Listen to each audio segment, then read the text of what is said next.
Noticia, con responsabilidad y objetividad para analizar los eventos que definen el rumbo del país. Presentamos Punto de Vista. Hola, ¿qué tal? Buenos días. Llegamos ya al martes 23 de marzo de 2021. Un placer saludarles. Muchas gracias por su sintonía para continuar informándose con la poderosa YSKL. Estamos en esta mañana con un tanto de bruma, característica de esta semana mayor previa, a la semana mayor. Nuestro invitado de hoy aquí en la cabina azul es el magistrado del Tribunal Supremo Electoral, licenciado Luis Guillermo Guelman. Bienvenido, ¿qué tal? ¿Cómo está? ¿Qué tal? ¿Cómo están? Buenos días. Buenos días. Bienvenidos todos, porque ya nos agarró un poquito la tarde para venir aquí al set, sí, pero estamos aquí para servirle y para contestar lo que sea necesario contestar. Así es. Comencemos hablando, magistrado, del momento en que pues se encuentra hoy, la valoración que ustedes tienen como integrantes del Tribunal Supremo Electoral acerca de lo que fueron las elecciones. ¿Respondieron a estas expectativas? ¿Pensaban que iban a tener mayores dificultades o creyeron que el proceso iba a ser más expedito? ¿Qué valoraciones hace de este desarrollo de los comicios? Bueno, bastante contentos, bastante satisfechos. Creemos que hemos cumplido con la misión encomendada. A pesar de algunos inconvenientes que nos presentaron en el transcurso del calendario electoral, pero afortunadamente el proceso electoral salió bien, y no lo dice este magistrado ni lo dice el colegiado, lo dicen la observación internacional, las misiones internacionales, ya lo dice el consorcio de organismos internacionales, lo dice el Consejo de Expertos de Latinoamérica, lo dice la OEA. Las elecciones fueron bastante en un clima de bastante polarización, pero sí, como árbitros electorales creo que hemos cumplido con lo necesario. Todavía no hemos terminado. Sí, hemos ya leído el acta del escrutinio final, pero está sujeta a los recursos que se pueden presentar de acuerdo al Código Electoral. El día de ayer, a las 4 de la tarde, terminó el plazo para presentación de recursos. Hasta este momento hay una cantidad de 40 recursos presentados, y este día el organismo colegiado va a empezar a conocer de ellos, todo de acuerdo a las reglas del artículo 272 del Código Electoral.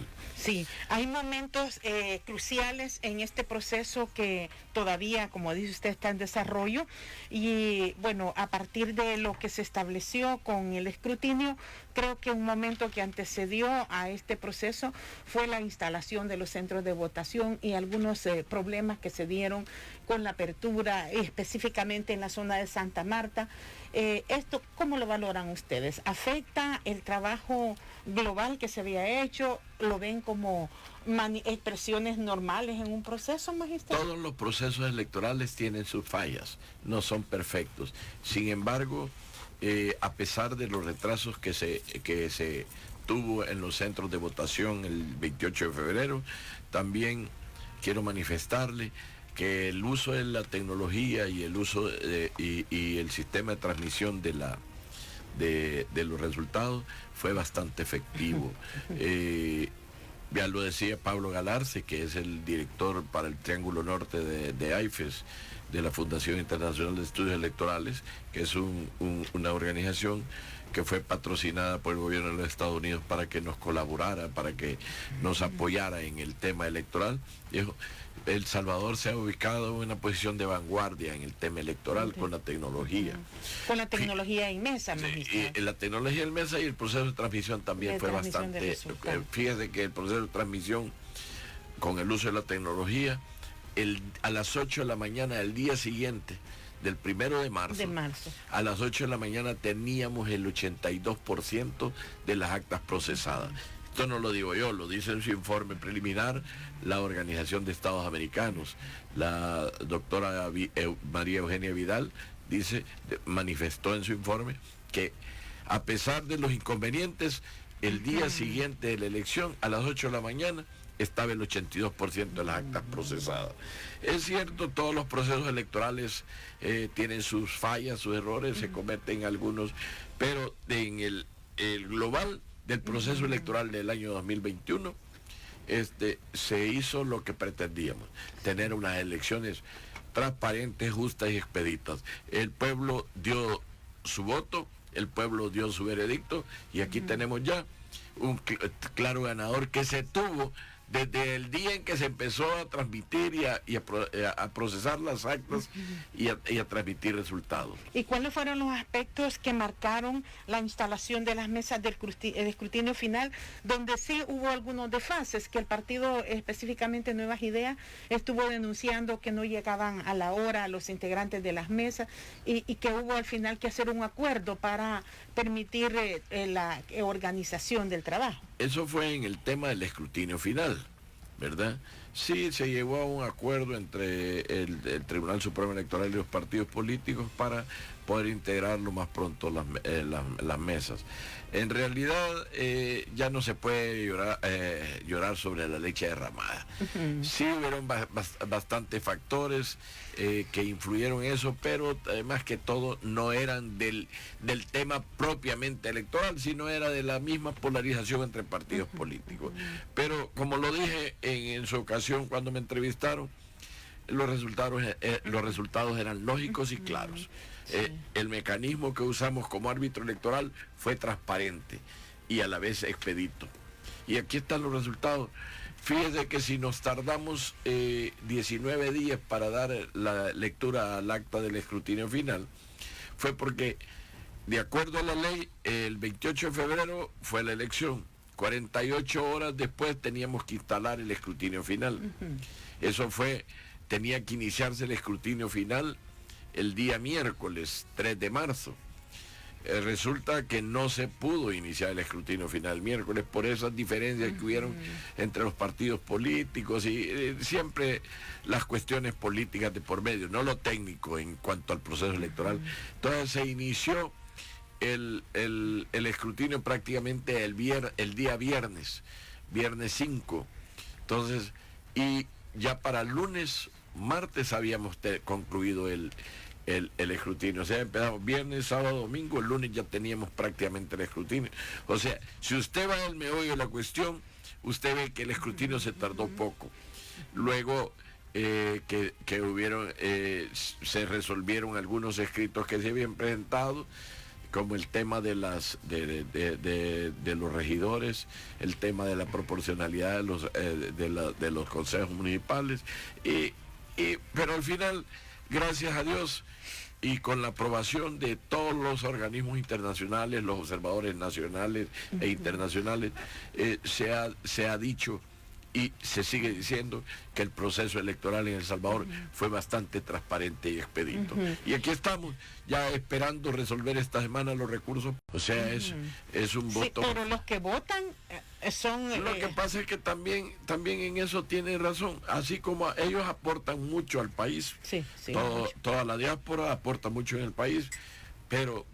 entonces también hay que darle la oportunidad y las facilidades para las facilidades, porque decían que el sistema epistolar, que es con el que hemos tenido... El voto por correspondencia. Sí, o por correspondencia, como que tiene mayores dificultades para que puedan acceder todos estos más de 400,000 compatriotas. Pues va a haber que hacer la legislación adecuada para que todos ellos puedan votar, porque realmente...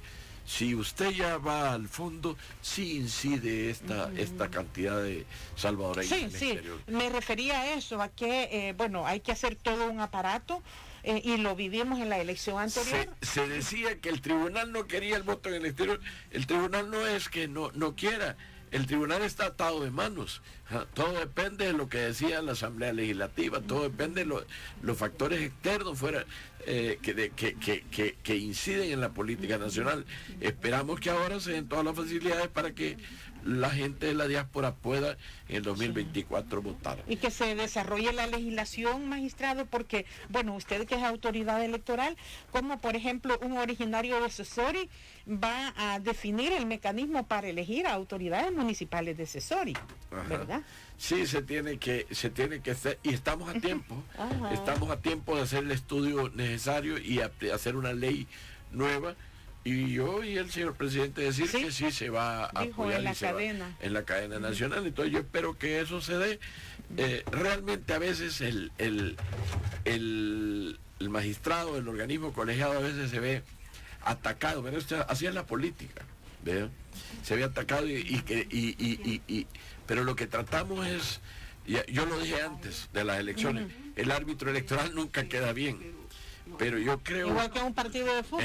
Igual que un partido. Al pobre árbitro le cae de todo. Pero lo que tratamos es de que realmente todos los involucrados en el tema nos pongamos, como se dice, las pilas para poder que en el 2024 esté la legislación adecuada para llevar a cabo la elección y facilitar a los salvadoreños en el exterior el que concurran a votar. Y esta función de facilitar no corresponde al Tribunal Supremo Electoral únicamente. El desarrollo de una legislación de voto en el exterior, ¿de quién depende? Depende definitivamente de la Asamblea Legislativa. Y eso es lo que esperamos, que esta Asamblea Legislativa que empieza el 1 de mayo, pues acelere el proceso para hacer la ley que permita a los salvadoreños votar en el exterior. Y Nosotros el mecanismo, magistrado, mire, el mecanismo porque dice usted que por correspondencia, ¿será que podemos migrar a otro sistema de voto en el exterior? Todo es que tenga el financiamiento adecuado, porque yo he visto voto en el exterior que se hace con voto electrónico. Sí.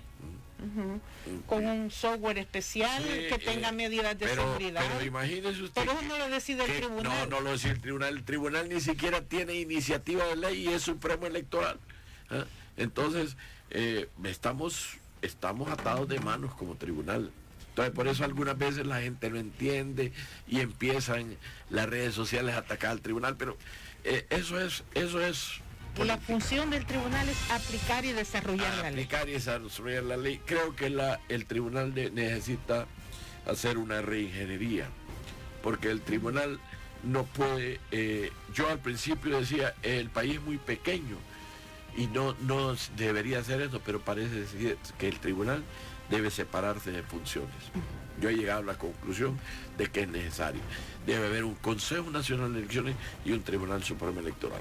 El Consejo Nacional de Elecciones que prepare las elecciones y el Tribunal que aplique la ley, la jurisprudencia electoral, la jurisdicción electoral. La jurisdicción.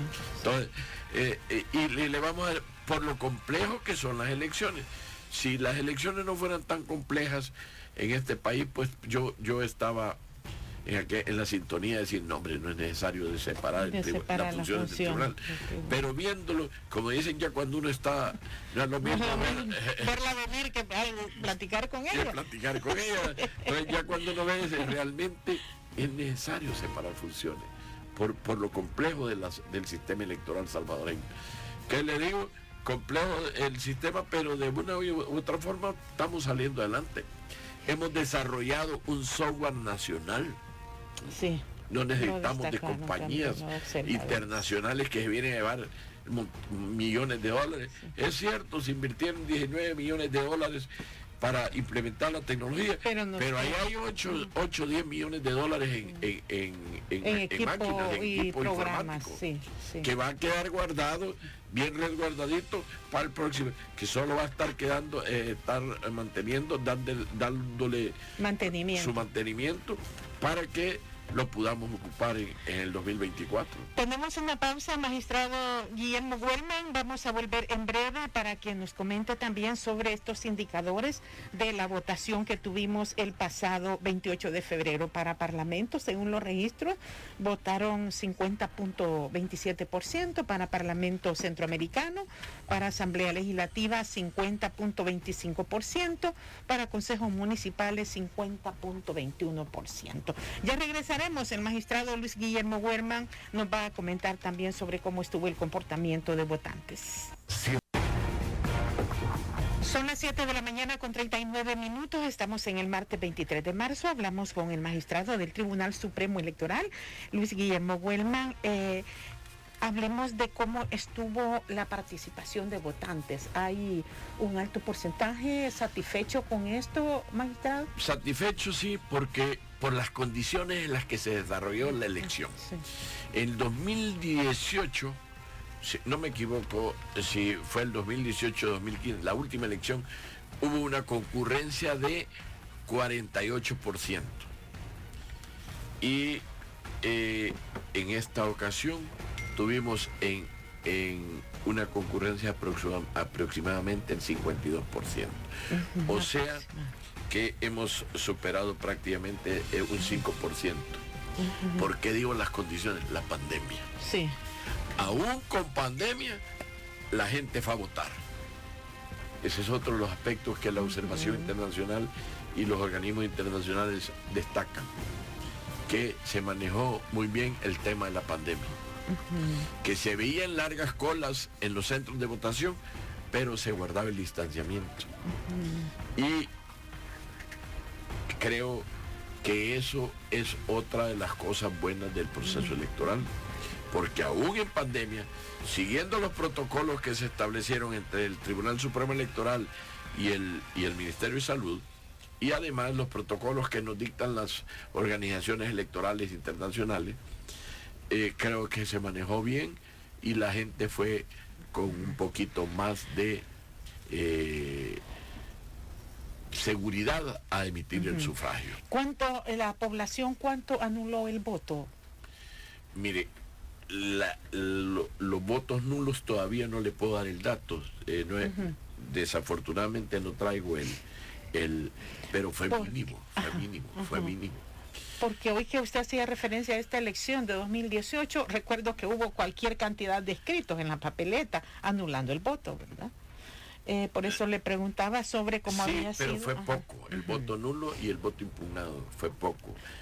No fue significativo. Al igual que el voto cruzado. El voto cruzado disminuyó. Antes se manejaba un 6% y ahora andaba por el 5%. O sea, disminuyó. Y en los departamentos fue más bajo. Anduvo por el 2%. Cuando usted me dice que disminuyó en la capital. En la capital y en los departamentos. Y en los departamentos también. El voto cruzado prácticamente fue mínimo. Fue mínimo. Imagínese usted que la mayor parte de gente votó por bandera. Sí. Claro, es más fácil. Y tal vez yo llegaba en la reforma electoral que se hizo a través de las sentencias de la sala, yo llegaba hasta la marca, el voto por rostro. Ya el voto cruzado complica más las elecciones. Solo hay 4 países que manejan el voto cruzado y de distintas formas. Lo maneja Honduras, El Salvador, Luxemburgo y Suiza. De ahí no hay otro país en el mundo. En Alemania existía antes, pero retrocedieron, cambiaron su... Entonces, esas son las cosas que algunas veces la gente no sabe, lo complejo de las elecciones. Sinceramente, creemos que bueno, ya lo superamos, lo hemos superado, gracias a Dios, pero siempre con la complejidad de las elecciones vamos a manejar, siempre no vamos a tener un sistema electoral que no tenga fallas, siempre va a haber algún margen de error. Y esta complejidad de elecciones, bueno, como dice usted, también ha abarcado la composición de los consejos municipales. ¿Cuál es la fórmula que se aplica? Usted me explicaba fuera del micrófono que no es lo mismo un consejo municipal plural que un consejo municipal proporcional según la votación. ¿Cómo combinar estas características? Fíjese usted que ese ha sido otro debate y en el cual yo no estaba de acuerdo con lo que dice el artículo 219 literal D. Final dice el 200 del Código Electoral. Dice el 219 literal D. Es bien tajante, bien y respetuoso con la Constitución. Yo realmente lo considero que no es apropiado y por eso es que yo tomé la decisión. Fíjense que el artículo dice en la distribución de los consejos municipales, dije, se les otorga, al ganador se le otorga el alcalde, el síndico y la mitad más uno de los concejales. Pero hasta ahí, los otros concejales se reparten entre los otros, con los residuos y todo, los otros partidos. Y dice, en esta distribución no participará el partido político o coalición al que conforme a los literales anteriores ya se le asignó la mayoría del consejo. Sí, pero voy a poner un caso en concreto. Como ese hay muchos, por eso varió la composición de los concejales. En San Salvador, el residuo fue, el cociente fue 14,000 votos. Se le asignaron los concejales, tenía la mitad más uno. Exacto. Pero le quedó un residuo después de los 14,000. Después de tener la mayoría más uno, le quedaba un residuo de 10,972 votos. Entonces viene y todos los otros concejales se fueron repartiendo por residuos. El partido B tenía 8,000 votos, el partido C tenía 7,000, el partido D tenía 5,000. Entonces, y se fueron repartiendo entre los demás. Pero, y esos 10,972 votos, esos 10,972 votos quedan en el olvido. Son nulos, no se toman en cuenta. Pero, señores, ¿y la Constitución dónde está? ¿Dónde está el respeto a la Constitución? El artículo 78 de la Constitución dice que el voto será directo, igualitario, secreto. ¿Y dónde está la igualdad del voto en esto? Son 10,972 personas que fueron a votar. Sí. Y no se les toma en cuenta, teniendo el residuo más grande que todos los otros partidos políticos. Entonces, claro, yo como juez electoral no puedo. Y puede ser diferente, magistrado, por ejemplo, en el caso de Acatao, que por un voto ganó. Ahí no hay un residuo superior. No, ahí es otro, son otros 20 pesos. Pero el caso y estos votos que así ocurrió en varias localidades, en varios municipios, porque hubieron 43 movimientos que yo digo, bueno, yo como juez electoral, yo puedo aplicar el 185. ¿Y el resto de colegiado también está en esa sintonía? 4, con excepción de uno de los miembros del colegiado que no, porque dice que nosotros estamos privilegiando lo proporcional a lo plural. Y no es cierto, porque el artículo 202 dice claramente de la Constitución, no estoy hablando de la ley, estoy hablando de la Constitución, la Carta Magna. ¿Qué es la ley primaria de nuestro país? La ley primaria de nuestro país dice, mire,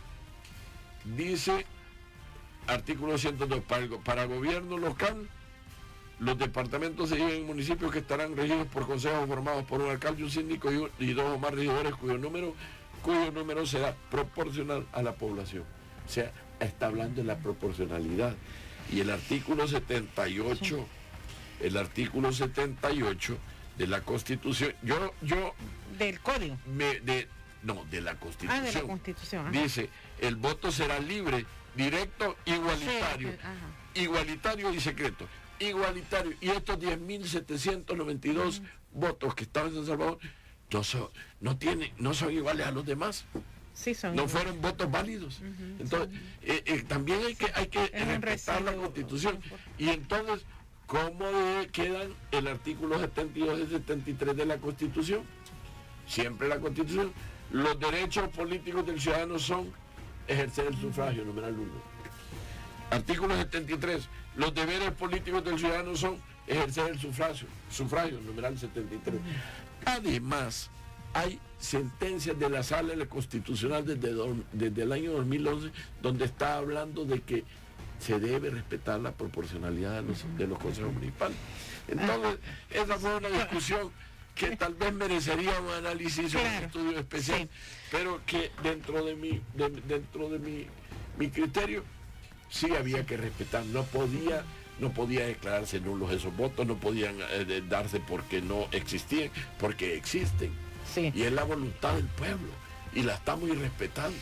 Entonces, por eso se tomó la decisión de hacer de tomar en consideración las peticiones que estamos haciendo, y no porque fuera el partido A, B o C, no, es porque la Constitución se está vulnerando. Sí, sí. Magistrado, vamos a finalizar esta conversación, pero usted hablaba también hace un momento de que al árbitro le cae de todo. En el caso suyo, bueno, ha habido señalamientos con esto de las plazas fantasmas y fuertes críticas hacia su ejercicio por que dicen sigue apareciendo como asesor del partido Arena en la Asamblea. ¿Cuál es la condición que tiene en este momento el magistrado en relación con la Asamblea y en particular con el grupo parlamentario de Arena? Después de trabajar 26 años en la Asamblea como asesor, después de tener una vida hecha como funcionario público, yo tengo un pasivo laboral. Y la ley me lo permite, la ley de sueldos, vacaciones y licencias de empleados públicos, que es ley vigente, me permite en el artículo 12 que yo, si soy nombrado funcionario de elección de segundo grado, como es el cargo que tengo de magistrado, se me otorga el permiso para que yo pueda, durante esté ejerciendo el cargo para el que fui electo por segundo grado en una votación indirecta, tenga el permiso por el tiempo que se me ha nombrado en este cargo. Pero no le paga la Asamblea, ¿o sí? Jamás, el permiso es sin goce de sueldo. Aquí tengo en mi poder el acuerdo 1034 que habla sobre que tengo permiso sin goce de sueldo mientras dure mi cargo como magistrado propietario del Tribunal Supremo Electoral. Inmediatamente después yo puedo, eso lo hace todo el mundo que es electo. Los magistrados de la Corte Suprema de Justicia son jueces, son cámaras, vuelven a su puesto. Es igual, en la misma condición no solo estoy yo, está también el magistrado Noel Orellana, pero no, es sin goce de sueldo. Lo que pasa es que, lo que le decía a usted, a raíz de mi compromiso con la tecnología y de la desconfianza que tenía de tecnología, se me empezó a atacar, pero aquí está la prueba. Pero mire, magistrado, no hay ahí una colindancia, le dicen ustedes, de intereses, porque viniendo es un trabajo directo con el Partido Arena y administrando justicia en un evento en el que participa el Partido Arena. Yo no trabajo directamente con el Partido Arena, yo trabajo directamente con la Asamblea. A mí me toca, y si yo le contara a usted que he estado asignado en la fracción, así hay varios, pero yo soy asesor de la Asamblea Legislativa. Es más, puede usted verificar mi plaza, aquí le traigo el acuerdo por si quiere verificar. Soy asesor de la Asamblea Legislativa. Es más, gracias a los años de experiencia que tengo y con mucho humildad le digo, a la experiencia y a la preparación académica que tengo, pues yo no solo he asesorado a la Asamblea Legislativa, he asesorado instituciones autónomas. Su trayectoria. Afortunadamente son 40 años de ejercicio profesional, pero usted sabe que hoy en la época del anonimato de las redes sociales, cualquiera lo ataca a uno y no conoce su desempeño. Lo único que le puedo decir yo, licenciada, es que mi trabajo siempre va a ser apegado a la ley y que como árbitro electoral no estoy sujeto a ningún criterio político. Que uno me dicen, no, pero cada quien tiene su corazoncito. Sí, señor, pero ahorita yo soy árbitro.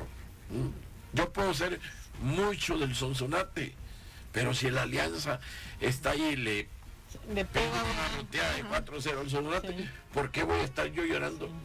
No se puede, ¿verdad? Entonces, el árbitro debe de ser imparcial y eso es lo que trato de hacer, pero en este país eso no me gusta, pues ese es el problema no me quita el sueño a mí.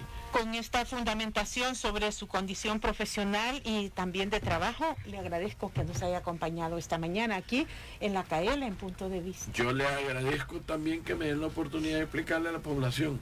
Hemos tratado de entregarle un proceso sano y un proceso que con el correr del tiempo no sé si se va a poder mantener, porque acuérdense que algunas veces los intereses políticos cambian, pero lo que dijimos, lo que dije, lo que recalqué, iban a ser elecciones justas, porque es lo que quiere el pueblo. Iban a ser transparentes y ha habido transparencia y fueron expeditas. Si usted ha votado innumerables veces en su vida, se ha dado cuenta que el escrutinio ha sido lo más pronto posible. Sí. Que se dieron retrasos que no vienen al caso de comentar, ya pasó. Que habrá que corregir y por ahí perfeccionando nuestro proceso. Pero gracias por la oportunidad. Gracias a usted, magistrado. Tengan un buen día. Así es, muchas gracias. Gracias, magistrado Guillermo Wellman del Tribunal Supremo Electoral. Concluimos nuestro programa Punto de Vista.